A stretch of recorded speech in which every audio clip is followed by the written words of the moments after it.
Well, hi folks, hope you're well. It's Saturday, the 14th of Jan. I've really been dreading doing this video, quite frankly, because it is an absolute minefield for various reasons. One is that you can get terribly bogged down in the science of it all, number one. Number two is there's a hell of a lot that you have to undo, because the subject of tonight's video, before you turn off in utter disgust and oh not another one, is the fact is that we live on a flat earth, a plane, not a planet. Okay, a plane, a flat sheet. Okay. And so it's a tough call, because we have all been, of course, been brought up with this. And the other one I've been dreading is that I am not going to get into a debate about this with those with an opposing view. This is not the purpose of the video. You can hold any view you like, my old son, as they say. I am simply putting forward my beliefs for your delectation. They're not coming forward to you seeking your approval, your endorsement, same thing, your ridicule, your scientific arguments. I don't care about what books you've read. I don't care how many letters after your bloody name you have. We all have them. I don't care, because I stopped caring what other people think about me a long time ago, because I find it a restrictive practice in my development. You see, the freedom that you enjoy, the moment you don't give a shit what other people think about you, folks, it's a revelation. It truly is. It's a breath of fresh air. You've broken the chains that bind you. What will my mum say? What will my brother say? What will my dad say? What will my friends and colleagues say? These oh so important are they fuck people. Look, folks, to thine own self be true, because ultimately, when you drop dead, it's only going to be you, and you'll meet your maker soon enough. Nobody, quite frankly, gives a shit. Into the Holy goes the Holy Spirit. The Father, the Son, the Holy goes, into the Holy goes. Nobody really truly gives a shit what you think, quite frankly, my dear. And nobody truly gives a shit what I think. But it's nice to share. Maybe, just maybe, you think along the same lines as me, in which case, great. At least this idiot isn't alone, because misery loves company. But so does enlightened people. Enlightened people, you'll find, are happier people. There's none so dumb as the ignorant, and none so bloody miserable, is there? You see, it strikes me, certainly before I digress too much, that the unhappy people are the ones who are less informed about life. But that doesn't make bright people any happier, strangely enough, does it, that thought? The problem is they're believing the wrong things. And those that seek to make them believe that are laughing all the way to their bloody bank. Because they've got you, my friend. They truly have ensnared you in their net or their spider's web. Because they want you there. You're drowning, my dears, in a sea of ignorance.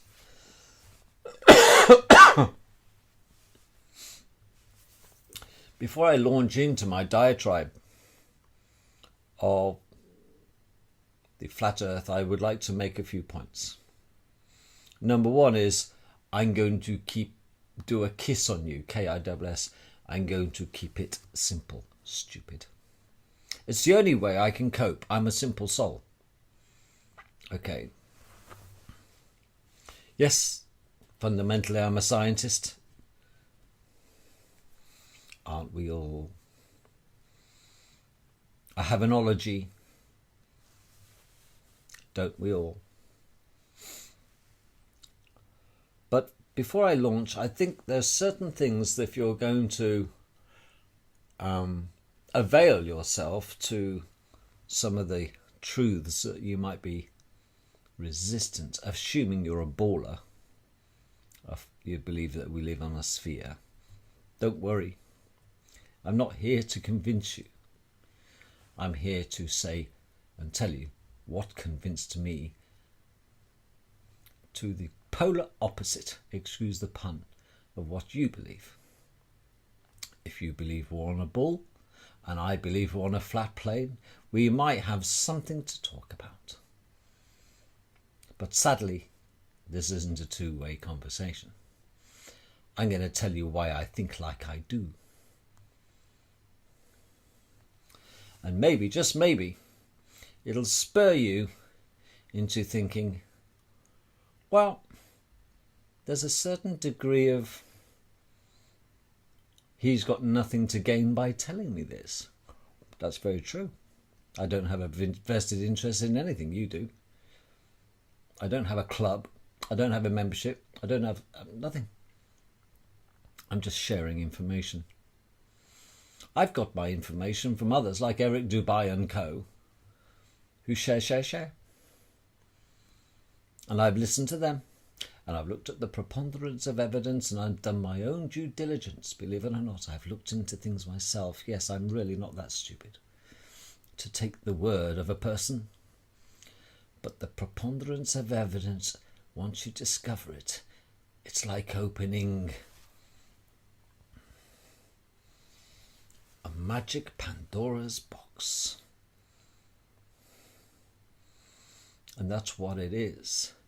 Once you get your head, dare I say it, around the fact is that we live on a flat plane, so much that has been confusing you, or certainly with me, it makes perfect sense. All of a sudden, it's a revelation, as I said. You see? It's like discovering the Ark of the Covenant. What is this big thing? Well, I believe it's the truth. And I want to be set free. And I heard rumours that the truth will indeed set me free. Well, it has. I'll tell you why. It's given me great hope for the future of humanity. Because, believe it or not, in Shakespeare's words, the truth will out. And the one thing the internet has allowed us to do is share information and solve the deeper mysteries of the lies and do our own due diligence with such power never available to those who seek knowledge have had before in history. You have more power in your mobile phone than the President of the United States had at his fingertips in 1976 in your pathetic little mobiles. There is no need for universities anymore because we've got Google. There's no need and no excuse now for you to remain ignorant, and you won't have a university bill. Ho, ho, ho.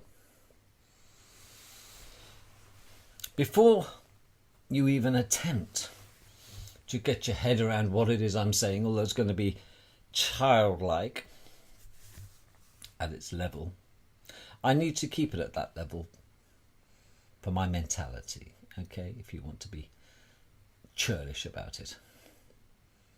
But I like things simple. You see, in Occam's theory, there's a thing called Occam's razor.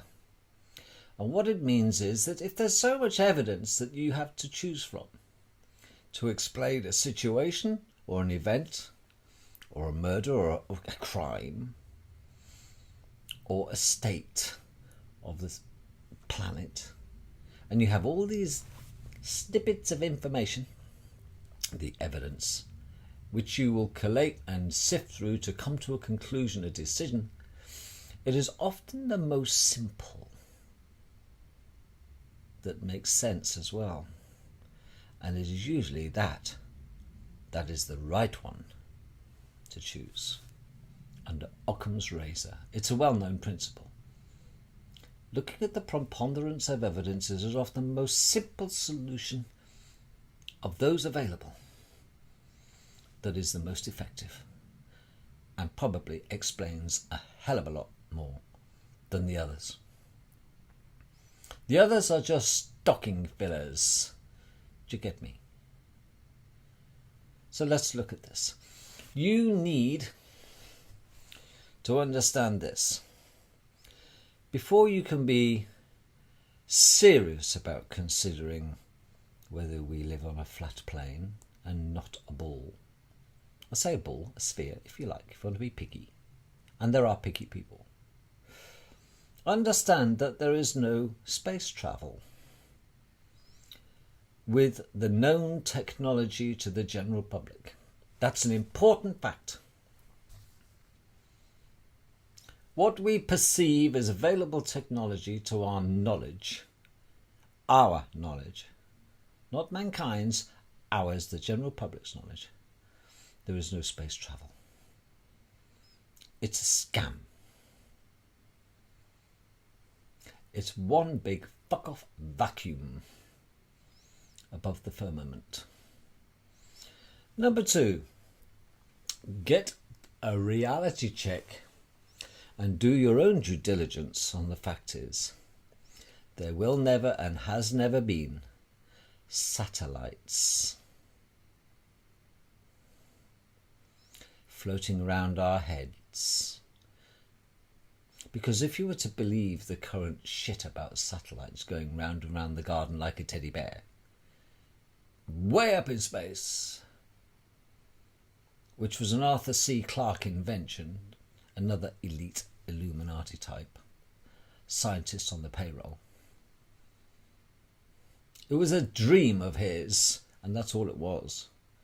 And a dream that turned into a perfect scam of a way of convincing the people to part with cash for satellite communication and mobile phone technology and telecommunications.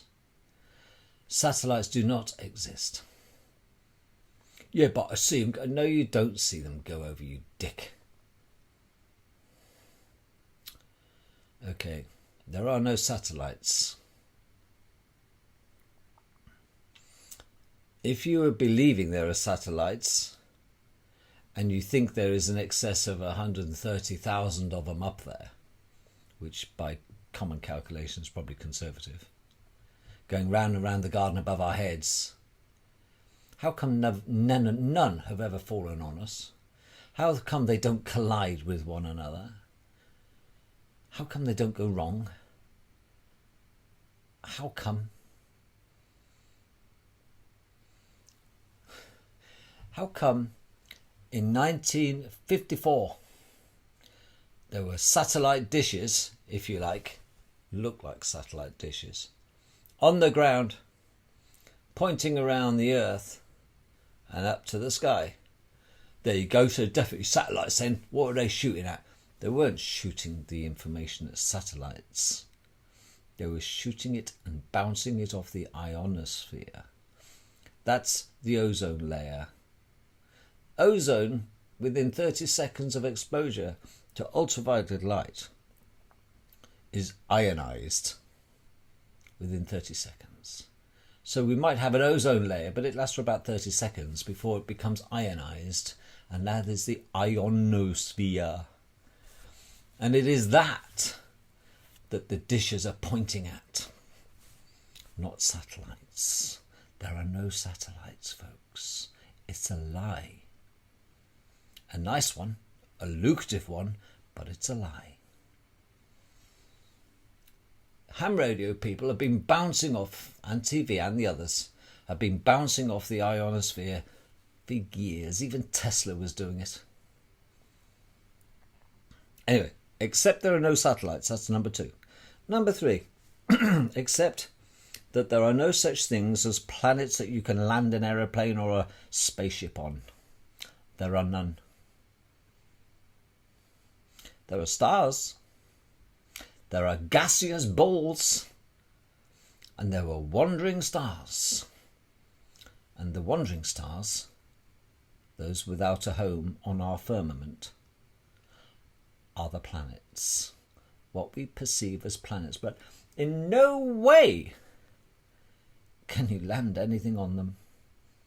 And we can't take photographs of them, not with standard photography.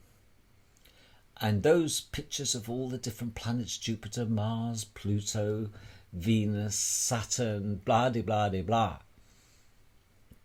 for the most part are computer-generated images. Pretty pictures, just like that NASA do of the Earth. Yes. Understand that. And accept it. Don't even think about investigating the flat Earth until you got your head around what I'm saying here. No space travel with known technology. No satellites floating around our heads. No planets, just gas balls wandering about. Here's another one. The moon and sun are within our firmament, which is like a Centre Parks dome above our Earth, our plane, our circular plane.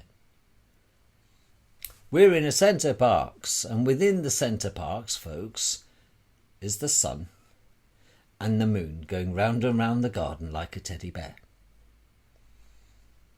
Except that the sun is not 93 million miles away. Stars are not light years away. And the moon's not that far away.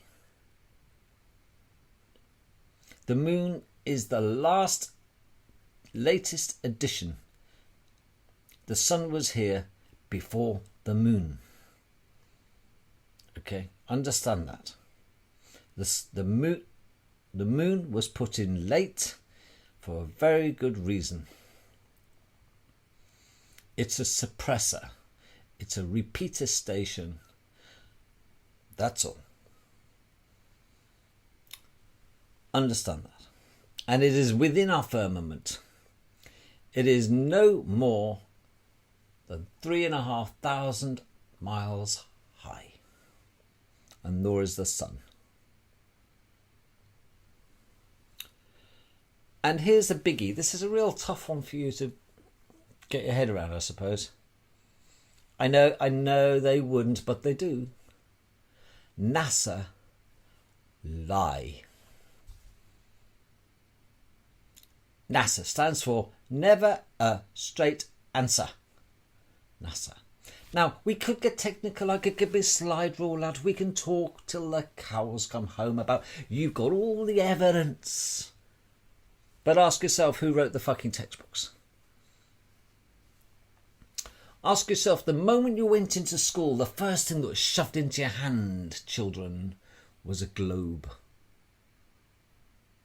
Every poster on the bloody school that I went to, the first school, 5 years old, straight out the crying arms of my mother and mine.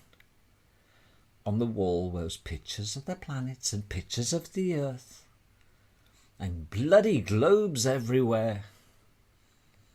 At 5 years old.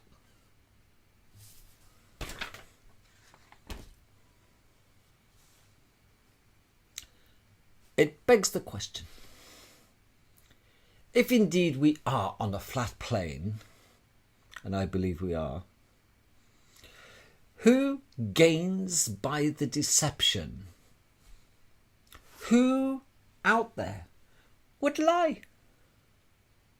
Well, the amazing thing in the early days, of course, it was never considered that we lived on anything but a flat plane. It was no big deal. All the shipping maps don't take into account the curvature of the world. They're flat. Okay, of like aeronautical maps don't take into the account or nature of the curvature of the world. Navigation maps, they don't. The new standard map of the world doesn't take into account a curvature. Those engineers who are building the G2 railway road track, I know a couple, I live near one of them. People who lay railway tracks don't need to compensate for the curvature up or down of the curvature of the world.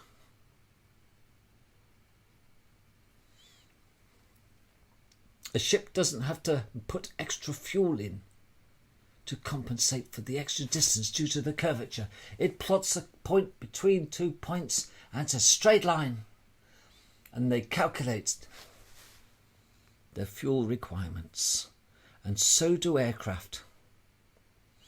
Pilots don't sit there pushing continuously forward on the stick to fly in harmony with the curvature of the earth. I know because I'm a pilot. Not to mention the Coriolis effect, which you can wax lyrical about.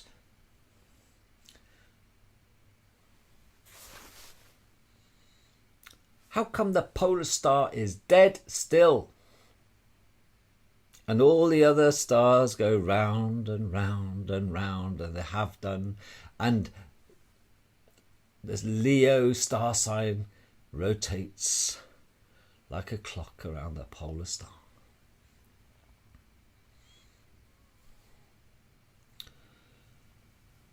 So NASA and the black nobility who run this world have a lot to gain from keeping us in the dark. Religion. Well, of course, it was the bloody not only the Freemasons, it was the Jesuits and the Catholic Church that put Copernicus under great pressure to change what he knew to be true. The fact is that we live on a flat plane, and suddenly start talking about us being heliocentric. Copernicus was very straight and very adamant, a great scientist and philosopher and all the other bits. He was dead set. Everybody accepted we lived on the flat earth. And suddenly the Catholic Church had something to say about it, including the Jesuits, of course. And under great pressure and duress, he changed his mind. He must have been seriously threatened. So religion had evidently something to gain. Talk about brainwashing.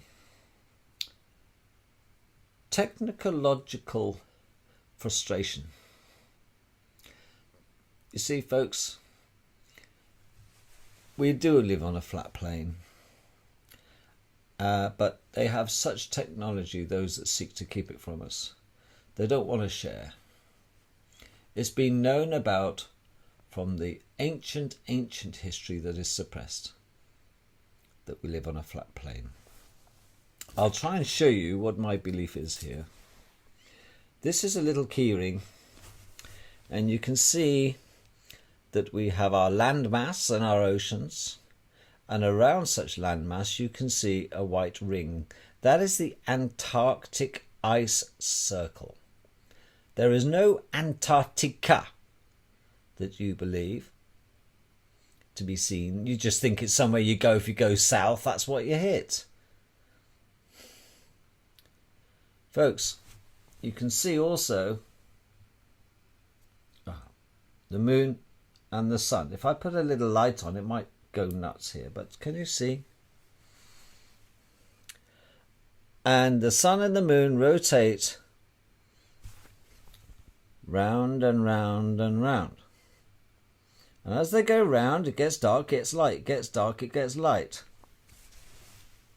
And the sun is rotating or catching up with the moon because it travels a little bit faster. Twice, 3 times a year, it catches it up and overtakes it. Do you know what happens 3 times a year? Yes, you've guessed it. An eclipse. You see, your perception is when you see a sunrise, you think it's rising round the corner. No, it ain't. It's just coming into your view. Because we all have a blind spot. And the sun suddenly appears. It's your perspective. It's your perspective. And it's coming towards you. And as things come towards you, folks, it looks like it's going to go over your head, of course. It's rising. And it has gone past. And when you look behind it, it's setting. It's not setting, it's just going out of your view. But if you were to be stupid enough to zoom into a sun that's going setting, you could zoom it back up by zooming it towards you. If you have a ship on the horizon, it looks like it's disappearing around the corner. But you get a Nikon P900 and you zoom in, the ship will come into full view again, even though it's 35, 50, 60 miles away. Well, if there was a curvature, there would be no ship to zoom in on because you'd have nothing to focus on.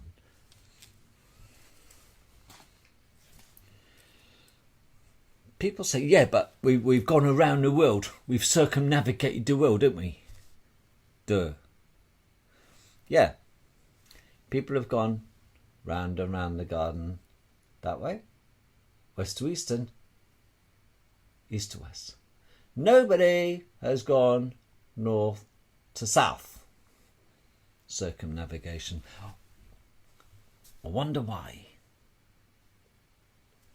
Nobody's gone that way round.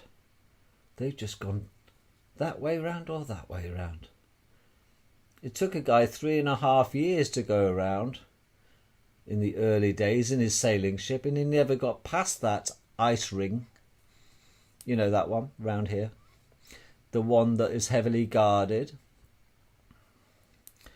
Because outside this ring, if I were to extend it and make it bigger and bigger and bigger, there are other continents that you and me aren't allowed near. There are nation after nation state after nation state drilling for oil, drilling for gold, mining coal, mining rare earth minerals. There's a huge industry on the land masses outside the Antarctic ice circle. You don't see this advertised. Of course you don't, because it's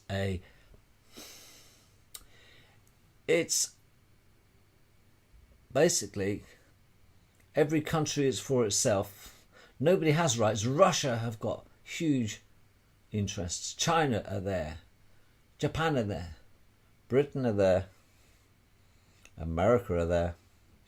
They're all got their interests. They're drilling for oil. They're drilling for gold. There's copious amounts of gold and rare earth minerals.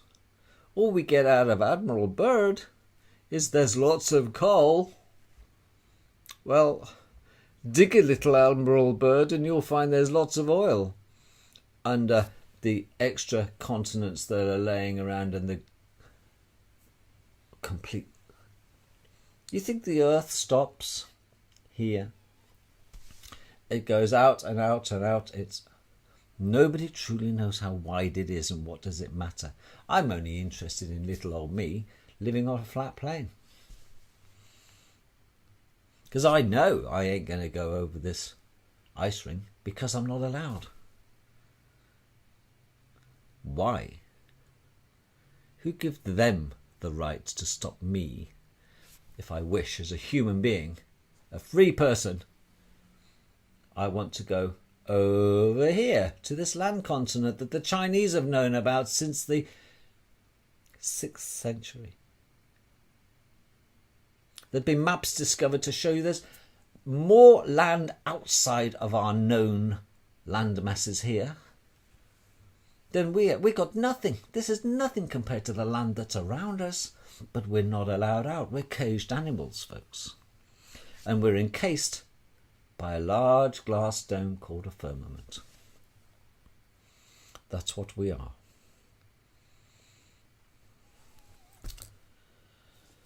Who else gains by the deception? Well, we know industry does, of course. Big money. Just explain that. It's not a fuckfest, folks. This is a land grab. And Germany were first there with Neue Schwabenland. And under them land masses, folks, there is such advanced technology that has been dug up and been frozen in time. And there probably is alien technology that they're using and keeping for themselves. Of course, the Satanists gain. And we know who they are. So having said that then, I am more convinced than ever that we live on a flat plane. You can wax lyrical about the Bedford Canal, the experiment where there's 6 miles, 2 men with a theodolite looking at one another. No curvature on 6 miles. The Suez Canal, 60 miles long, I think. No curvature. You can zoom into a ship that looks like it's going over the edge. And you can zoom it back into full view. No curvature. You see? And we're not travelling around at 1,600 miles an hour.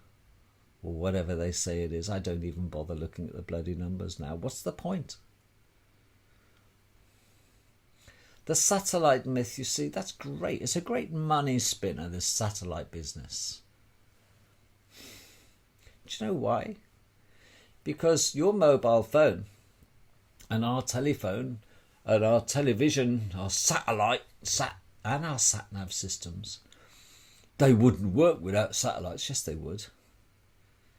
They have to because there's no satellites. It's called pass the parcel. All over our land, if you can bother to open your bloody eyes, there are aerials, repeater stations, aerials, every bloody way you look. And when you go out of town, there's not that many aerials, you suddenly don't get a very good mobile phone signal, do you? But if the satellite is way up there, you should have a continuously brilliant signal. You don't know, do you? You see? It's past the parcel. You send a signal out, it hits the nearest aerial to you that's tuned into your frequency. And that sends it to its mate, who sends it to its mate, who sends it to a central collection point, a hub. And that hub sends it down fibre optic cable, maybe, if you're phoning abroad, under the sea. And they've been laid since 1956. Miles upon miles upon miles, like a network, a spider's network under our oceans. And they're that thick. And one tiny hair-like fibre can carry thousands of conversations. How do you think a country like Japan or China can just switch off the internet if they wished to stop their viewers looking at stuff we can look at? Oh, it's very simple. They turn the fucking repeater station off. There's nothing to talk to. They go la. They go deaf. And they can switch it back on.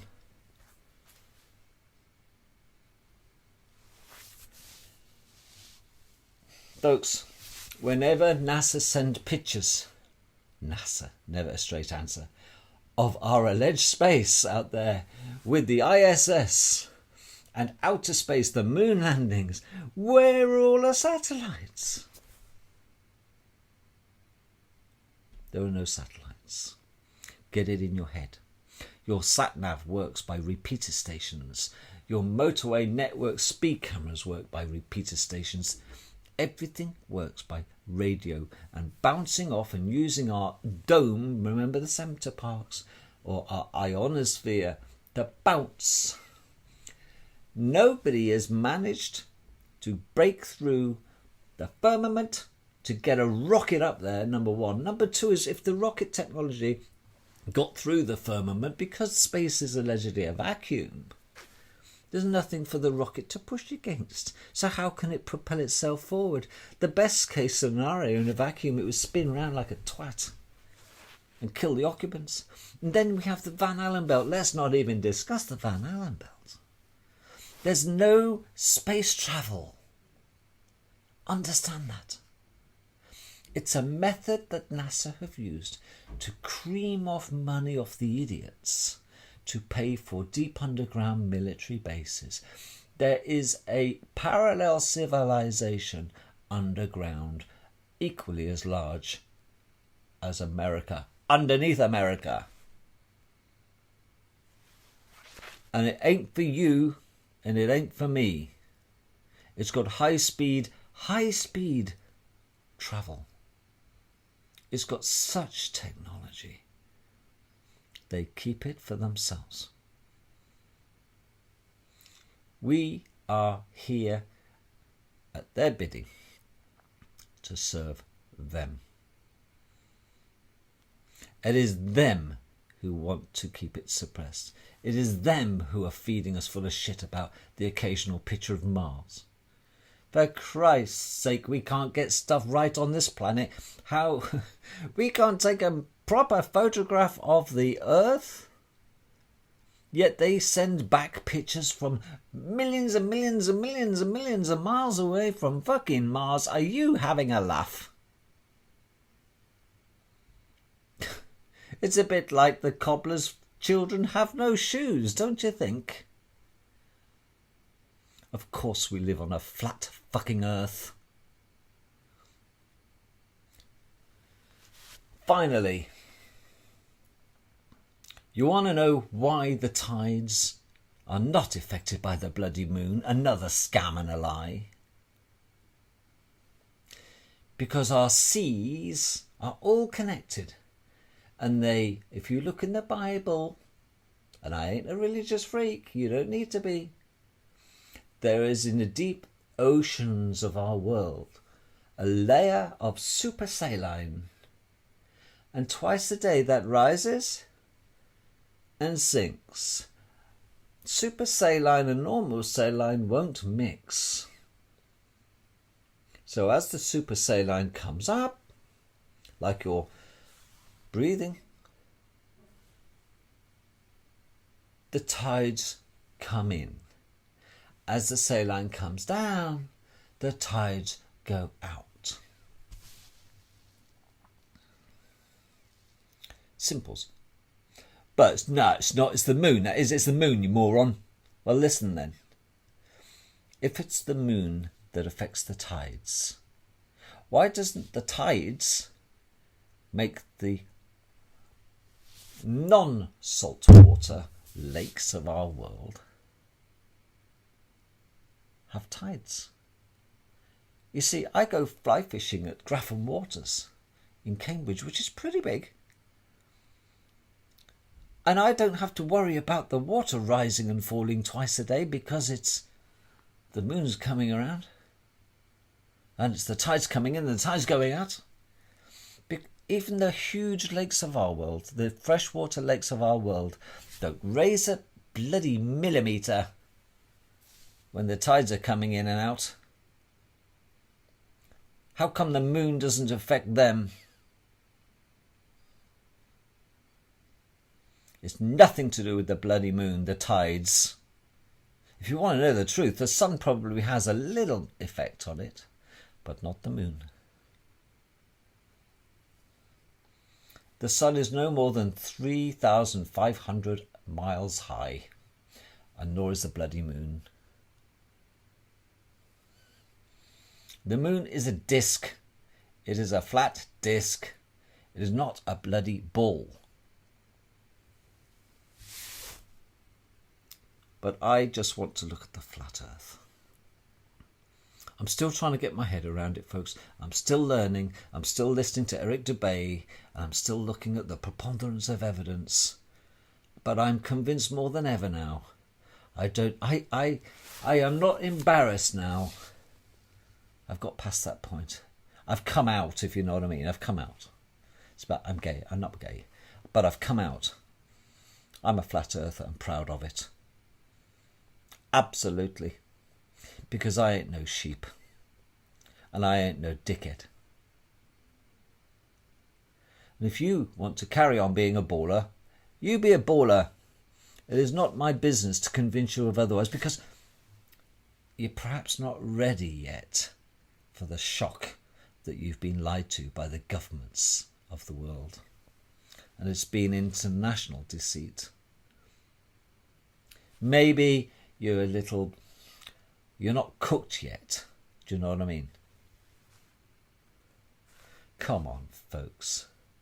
Get real. The stars aren't light years away. I can video stars with my Nikon P900. They look fucking close to me. And if they were trillions and trillions of light years away, I wouldn't be able to see dick. But I can spot them. And I can look at different colours. And they're little dancing mazes for me. They're little magic little things. And every one of them is unique. Don't give me the northern light shit. Don't give me the southern hemisphere, northern hemisphere. There's no hemispheres, for Christ's sake. We're on a flat plane. Hemisphere is half a sphere. We're not on a sphere.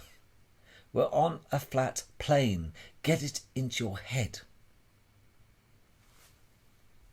Nothing you say will convince me otherwise. Over to you to do your own due diligence. For me, I'm going to go look at my new standard map of the world and marvel at how it is that they've pulled it off on the world's population so beautifully to treat us like fucking morons. Not me.